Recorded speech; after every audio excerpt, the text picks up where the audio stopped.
Hi, I'm Dr. Dennis Clark. Bonjour, je suis le docteur Dennis Clark et je veux vous parler un peu à propos de mon histoire. Tout a commencé quand j'étais jeune, quelque chose comme 20 ans.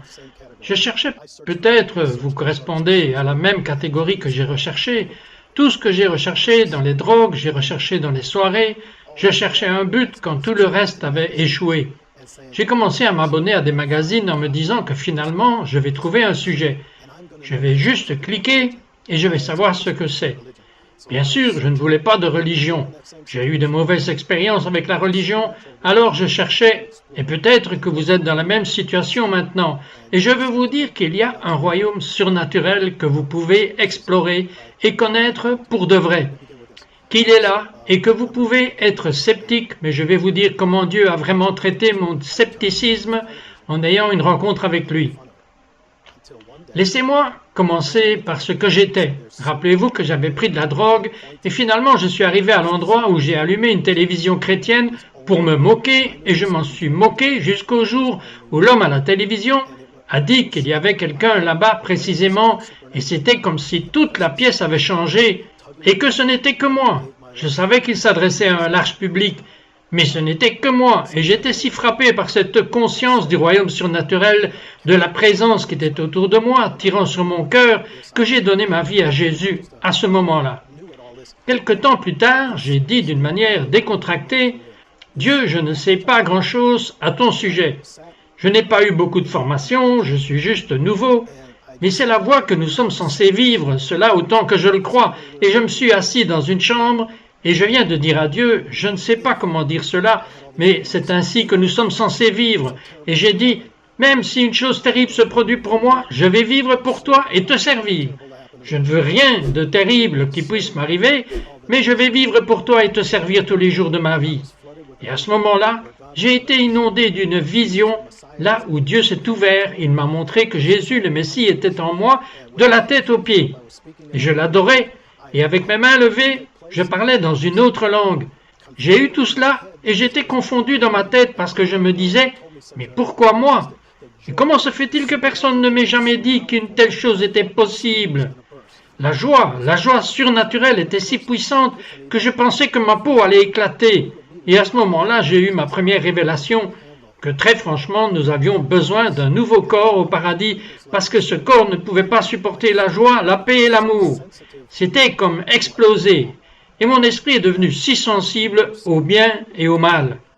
Je me souviens que j'étais assis en regardant un magazine qui était dans le comptoir de magazine. Je pensais que si j'étais fou, je ne voulais pas que cela disparaisse parce que je n'avais jamais eu ce genre de joie. Je veux dire que j'étais appelé Smiley, celui qui sourit, quand j'étais enfant, de façon péjorative, parce que je ne l'ai jamais fait. Et alors, maintenant, tout d'un coup, je souris et je ressens de la joie bien mieux que tout type de bonheur, ou mieux que tout type de drogue que j'ai jamais pris auparavant, et dans le processus, c'était comme si c'était la façon dont nous étions censés vivre. J'ai jeté un coup d'œil à un magazine, je pense que c'était un magazine de psychologie, et il disait que des gens intellectuels, des gens intelligents vont dans le désert de l'Arizona pour monter dans un vaisseau spatial, et mes entrailles étaient affligées, et cela m'a rappelé comment j'ai cherché, et comment d'autres personnes recherchent, et vous cherchez de manière folle, vous essayez de trouver un but. Je sais, mais c'est comme ça jusqu'à ce que vous le trouviez, toutes ces choses sont vides, il n'y a pas de but. Et à ce moment-là, j'avais une Bible qui était ouverte, et je sais que les gens l'utilisent comme une figure de style. L'écriture est sortie de la page que j'avais ouverte. L'écriture est sortie de la page dans les airs et c'était des lettres de lumière vivante que je pouvais lire avec mon esprit et ma pensée en même temps. C'est la seule manière de laquelle je peux l'expliquer. J'étais impacté par ce que j'ai vu et c'était l'écriture Osée 3 verset 5. Et c'était la réponse de Dieu. Ça ne m'a jamais quitté et c'est pour un moment comme celui-ci. Si vous écoutez ceci, vous devez savoir que ça arrive maintenant. Cette écriture dans Osée 3 verset 5 était une réponse à ma question. Dieu, pourquoi cherchons-nous toutes ces zones folles quand tu es la réponse? Pourquoi allons-nous ici et là et pourquoi cherchons-nous des choses? Pourquoi sommes-nous si anti quoi que ce soit de religieux? Et pourquoi les gens s'égarent-ils si facilement quand maintenant tu es une telle réalité pour moi? Comment transmettre cette réalité et cette écriture en venue sur la page? Et il a dit après, ils retourneront au Seigneur leur Dieu et au Messie, leur roi, et ils viendront tremblants et soumis au Seigneur et sa bonté dans la fin des temps. Je crois que pour un temps comme celui-ci, ce message est en train de passer. On m'a donné cette parole il y a 40 années, mais je vous dis que nous approchons de ce moment que vous recherchez.